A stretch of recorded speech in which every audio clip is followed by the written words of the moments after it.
집중이 안 되고 멍하고 커피를 여러 잔 마셔도 정신이 안 깨신다면 그건 아마 ADHD가 아니라 기면증일 수도 있습니다.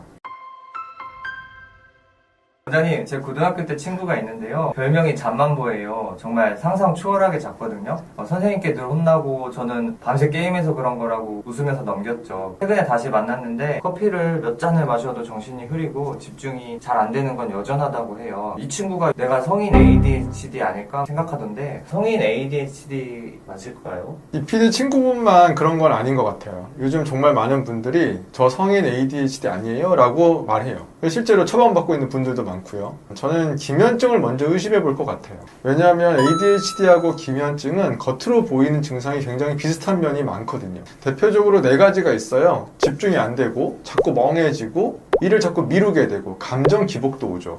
이 4가지 증상만 보면 ADHD든 기면이든 거의 똑같이 보이긴 해요. 근데 결정적 차이는 아주 간단합니다.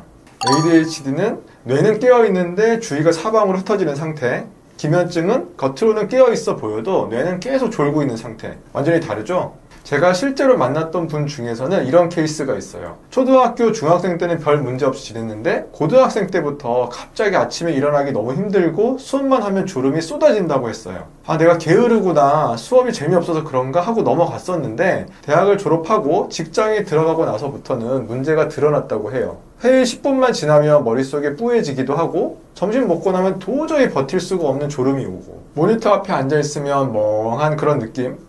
이분들 처음에는 본인이 성인 ADHD라고 생각을 하고 ADHD 약을 복용했었는데요. 이상하게 효과가 너무 빨리 떨어졌다고 했어요. 우리 병원에 와서 알고 보니까 어릴 때부터 있었던 기면증이 사회생활을 시작하면서 드러난 경우였죠. 아, 그 기면증은 갑자기 생기는 게 아니라 어릴 때부터 있는 거군요. 그런데 기면증처럼 성인 ADHD도 갑자기 생기는 병은 아니에요. 여기서 딱 하나 짚고 넘어갈 게 있어요. 많은 분들이 저는 알고 보니 ADHD였나 봐요. 직장 와서 갑자기 성인 ADHD가 생긴 것 같아요. 이렇게 말하거든요. 제 생각은 요즘 유튜브 컨텐츠에 성인 ADHD 컨텐츠가 많아지다 보니 나도 그런가 해서 스스로 진단을 내리고 계신 것 같아요. 그런데 사실은 ADHD도 기면증도 갑자기 생기는 병은 아닙니다. 둘 다 원래 뇌의 특성이 청소년기부터 존재하는 상태예요. 다만 그 특성이 성인이 돼서야 겉으로 튀어나오는 것 뿐입니다. 다만 어린 시절에는 부모님이 챙겨주고 공부 단위가 짧고 관심사 위주로 살아가고 책임은 적고 실수해도 큰 문제가 없고 이런 환경들이 ADHD 특성을 가려주는 역할을 한다고 봐요. 그래서 본인들은 갑자기 ADHD가 온 것 같아요 라고 착각을 하게 되는 거고요. 갑자기 생긴 게 아니라 성인이 되면서 요구되는 뇌의 기능이 달라진 겁니다. 마찬가지로 기면증도 갑자기 생기는 게 아닙니다. 기면증 역시 대부분 10대 후반, 20대 초반에 이미 시작을 해요. 어릴 때는 잘 몰랐을 뿐인 거죠. 어린이집, 유치원에는 낮잠 타임이 있었고 앉아있는 시간이 짧고 숙제가 짧은 단위로 나뉘어지고 피곤하면 그냥 자면 끝이거든요. 그러다 직장에 들어가면 완전히 다른 환경을 만나게 되죠. 책임감은 커지고 스트레스는 누적되고 수면 시간은 줄고 이런 환경들이 원래 약했던 뇌의 각성 유지 능력을 더 이상 가려주질 못해요. 그래서 기면증이 갑자기 확 드러난 것처럼 보이는 거죠. 한마디로 원래부터 있었는데 성인의 환경에서 인지하게 되는 것이죠.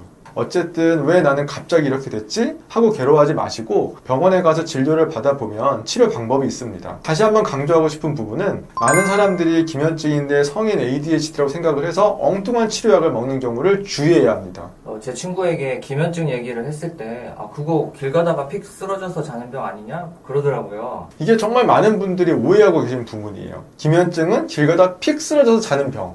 이렇게 알고 계시는데 실제로는 좀 다릅니다. 기면증에는 4가지 대표 증상이 있어요. 이걸 알면 ADHD와 훨씬 명확하게 구분할 수 있습니다. 첫 번째는 과도한 주간 졸립이에요. 이건 그냥 피곤하다, 졸리다 수준이 아니에요. 내가 강제로 스위치 오프를 하는 것처럼 참을 수 없는 졸음이 폭발처럼 밀려 들어옵니다. 두 번째는 탄력 발작이라고 하는데요. 이게 바로 대중이 가장 많이 오해하는 증상이죠. 웃거나 놀라거나 감정이 확 올라올 때 몸에 힘이 갑자기 툭 하고 빠지는 현상이에요. 무릎이 꺾이거나 목이 푹 떨어지거나 할 수도 있고 심하면 바닥에 주저앉기도 합니다. 중요한 건 쓰러져도 의식은 깨어있고 잠든 게 아닙니다. 그런데 겉으로 보면 자버린 것처럼 보여서 기면증이 잘못 알려진 거예요. 세 번째는 수면 마비죠. 잠들기 직전이나 깬 직후에 눈은 떠지는데 몸이 움직이지 않는 상태. 이것도 기면증에서 매우 흔합니다. 특히 기면증 환자들은 일반 사람들보다 가위 눌림 경험이 빈도가 훨씬 높아요. 네 번째는 인면 탈면 시 환각 상태가 있는데요. 잠들기 직전 또는 막 깼을 때 실제처럼 생생한 장면이나 소리가 느껴지는 현상이에요. 여기서 기면증이 아주 특별한 힌트가 하나 있습니다. 바로 짧은 낮잠에도 바로 꿈이 꺼진다는 거예요. 보통 사람들은 렘수면, 즉 꿈을 꾸는 단계까지 잠드는 최소 90분이 걸려요. 그런데 기면증 환자는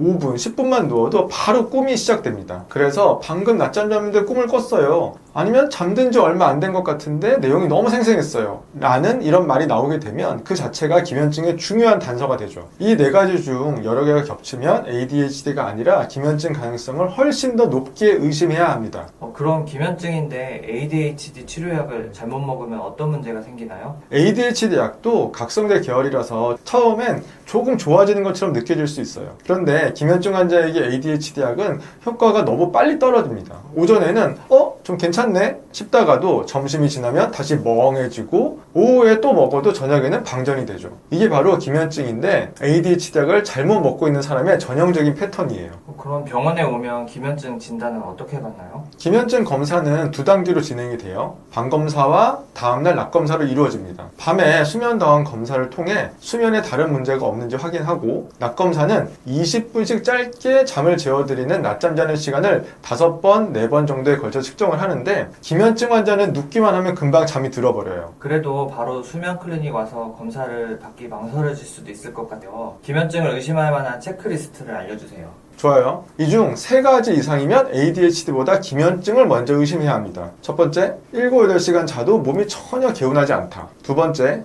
아침에 머리에 안개가 낀 것처럼 정신이 흐린 시간이 2시간 정도 있다. 세 번째, 점심 먹으면 도저히 버틸 수 없는 졸음이 밀려온다. 네 번째, ADHD약 효과가 너무 짧게 간다. 다섯 번째, 집중력보다 깨어있는 것이 더 힘들다. 여섯 번째, 감정이 격해질 때 순간 힘이 빠져버린다. 일곱 번째, 카페인 효과가 너무 빨리 사라진다. 저도 일이 몰리고 분주할 때 나 ADHD인가 라는 생각을 했는데 확실히 스스로 성급하게 판단하는 건 위험하네요. 진료를 보다 보면 기면증이 아닌데 ADHD 약을 먼저 먹다가 돌고 돌아 뒤늦게 치료를 받게 되는 안타까운 경우들을 많이 봤어요. 뒤늦게라도 오셔서 기면증 확인을 하고 기면증 치료를 받으시면 다행이죠. 혹시 성인 ADHD 약을 드시고 계신데 앞서 설명드린 것처럼 효과가 빨리 떨어지고 여전히 졸음이 심하시다면 기면증 진료를 알아보시기를 바랍니다. 정확한 원인을 알게 되는 순간 선명하게 깨어있는 하루를 되찾을 수 있어요. 오늘 영상이 좋으셨다면 구독과 좋아요 부탁드립니다. 잘 자요.